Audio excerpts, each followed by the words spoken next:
안녕하세요. 참새예수 홍정수입니다.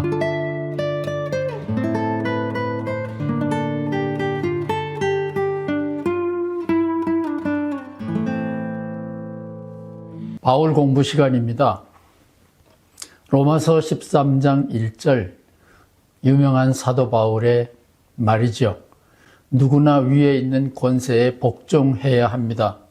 모든 권세는 하나님께로부터 온 것, 하나님께서 세워주신 것, 따라서 모든 권세에 복종해야 됩니다. 제가 대학생 시절의 경험이 있습니다. 당시는 박정희 군사정권 독재 치하에 있었는데 많은 대학가에서 특별히 기독교인들이, 언론인들이 데모를 많이 하고 있었습니다. 온갖 성서 기절을 인용하면서 반정부 데모를 벌이고 있었는데 김종필 총리가 어디서 공부를 해가지고 왔는지 로마서 13장 1절을 크게 공표했습니다. 누구나 위에 있는 권세에 복종해야 됩니다. 기독교인들은 기독교인들답게 처신하십시오.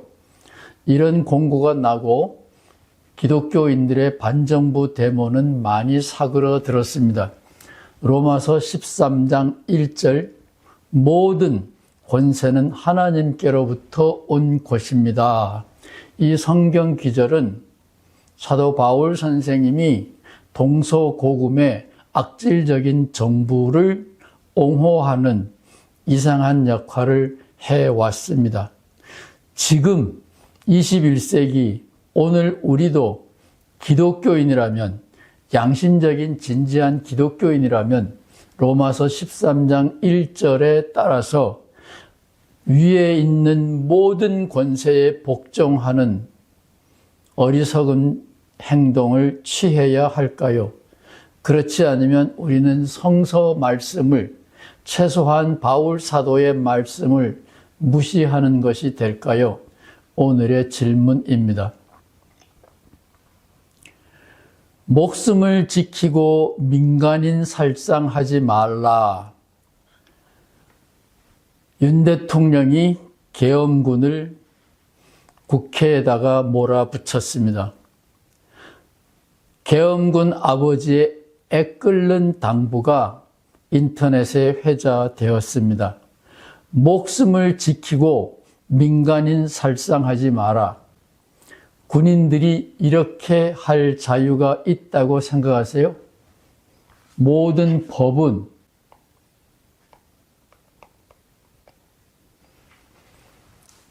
율법이든지 국가의 법이든지 회사의 법이든지 모든 법은 폭력입니다. 강제 집행력이 있습니다. 따라서 강제 집행력이 없는 법은 죽은 허수아비입니다. 이 계엄군의 아버지는 애끓는 당부를 하지만 사실은 자기 아들 보고 죽으라는 이야기를 하고 있는 겁니다. 참으로 불행한 일인데 윤 정권은 오늘로 종식되었기 때문에 편안한 마음으로 이 말씀을 드리는 겁니다. 여기에 있는 이 사진은 5.18 광주 사건 때 계엄군이 민간인을 공공연하게 학살했던 장면입니다. 이런 끔찍한 장면을 생각하고 있는 우리 시대의 사람들은 자녀들에게 이렇게 애끓는 당부를 보냈습니다. 네 목숨을 걸고라도 민간인 학살하는 일에는 따르지 말라.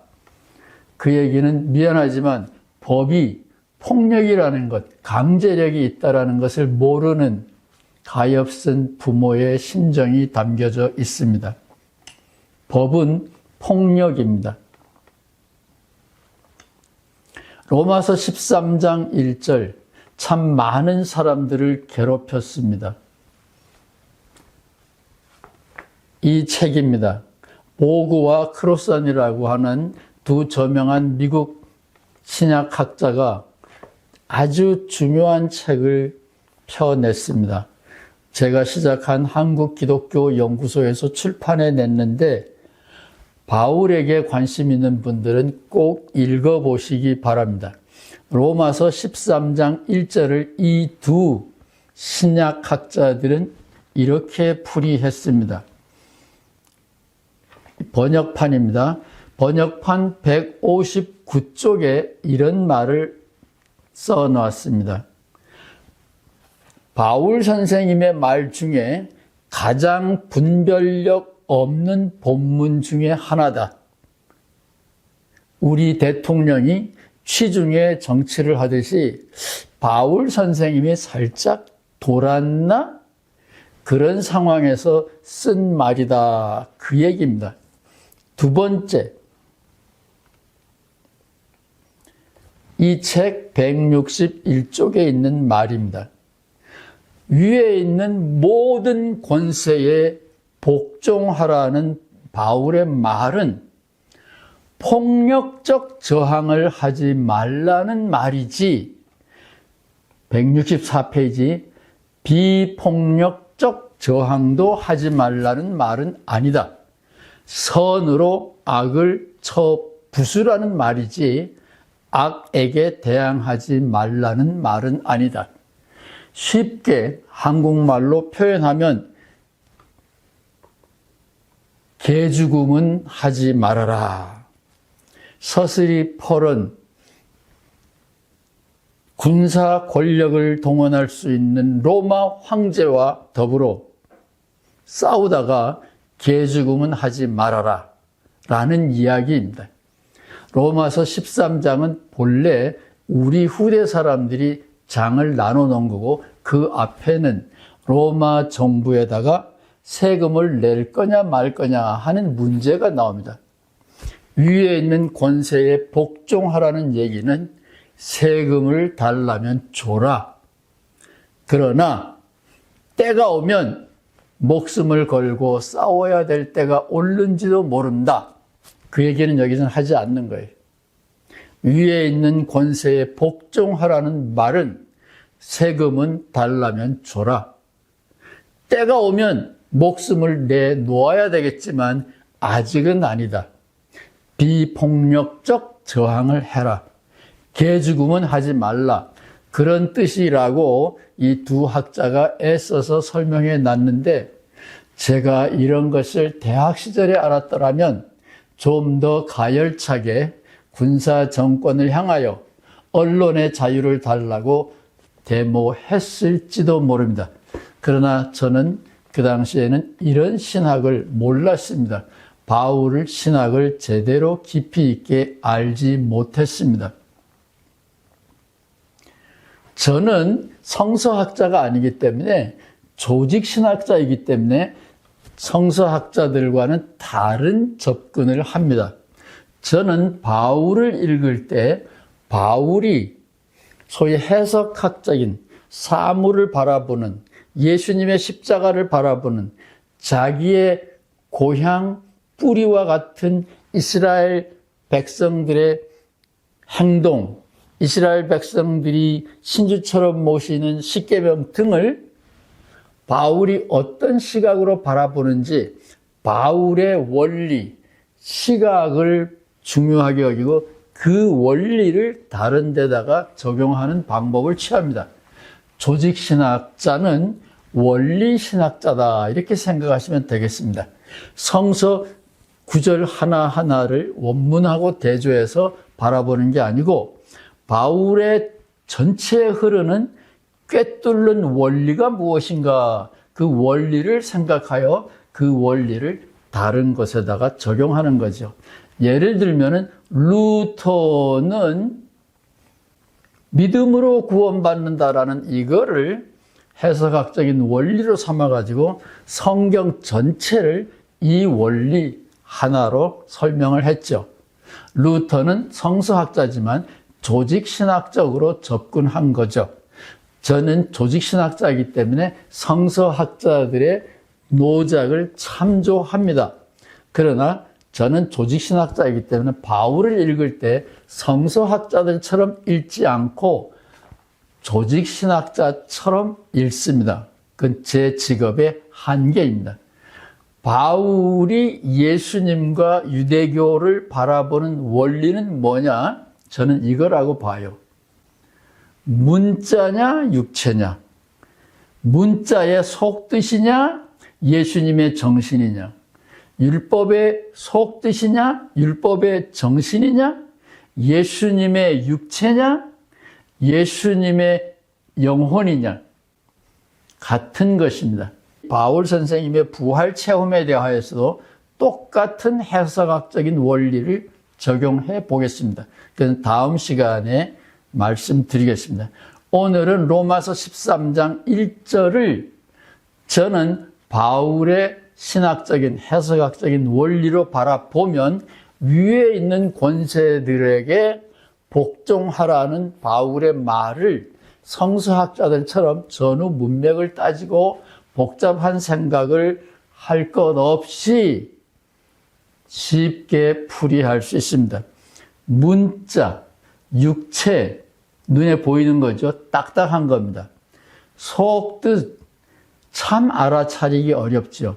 사람의 정신, 어렵죠. 사람의 말, 녹음하면 그대로 잡힙니다. 옮겨 놓을 수도 있습니다. 그것은 눈에 보이는 육체 문자입니다. 그러나 그 문자, 육체 속에 잠겨 있는 혼, 정신, 이것을 찾아내는 것이 성인들이 살아가는 방법이고 사랑하는 방법이기도 합니다. 그 속뜻은 상대방이 하는 말이지만 내가 해석한 말이기 때문에 책임이 나에게 있습니다. 나는 성인이고 자유인이고 해석을 합니다. 그 해석을 한 대로 행동을 합니다. 결과에 대해서 내가 책임을 집니다. 바울 선생님은 이것을 자기의 자랑으로 여겼습니다. 맨정신의 사람이 아니라면 로마서 13장 1절에 있는 바울의 말, 성경의 말을 그대로 문자적으로 복종하여 정부가 무슨 명령을 내리든지 그대로 해야 됩니다. 그렇게 하지 않으면 반정부법에만 걸리는 것이 아니라 성경을 위반한 신학적인 범죄를 저지르게 되는 거죠.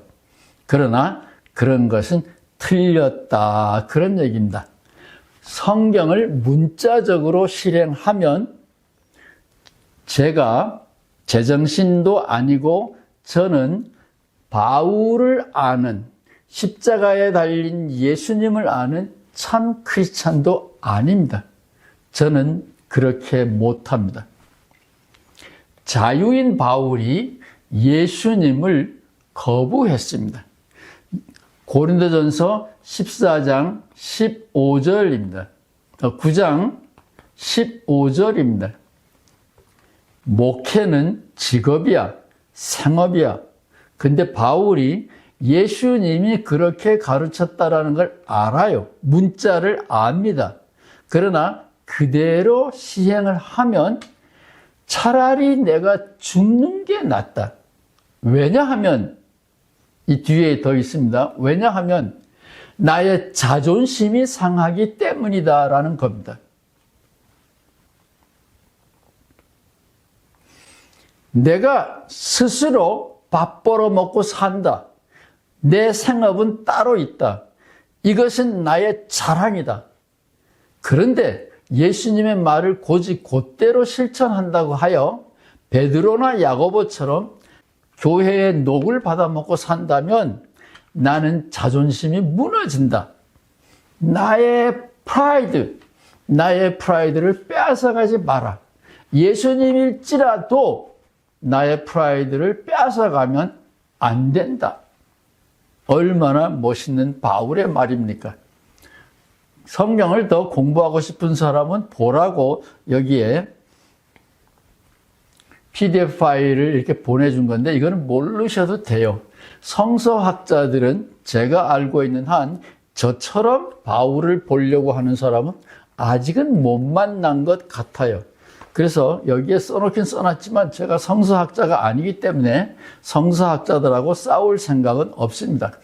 저는 바울에게 있어서 가장 중요한 성경을 바라보는, 세상을 바라보는, 율법을 바라보는 해석학적인 눈, 렌즈, 시각, 원리는 문자적인 방식이냐, 속뜻이냐, 예수님의 육체냐, 예수님의 식생활 습관이냐, 예수님의 식생활 습관 속에 담겨 있는 속뜻 정신이냐, 이것을 구분하는 것이 바울 선생님이 예수에게 홀딱 미쳐서 목숨을 건 이유입니다.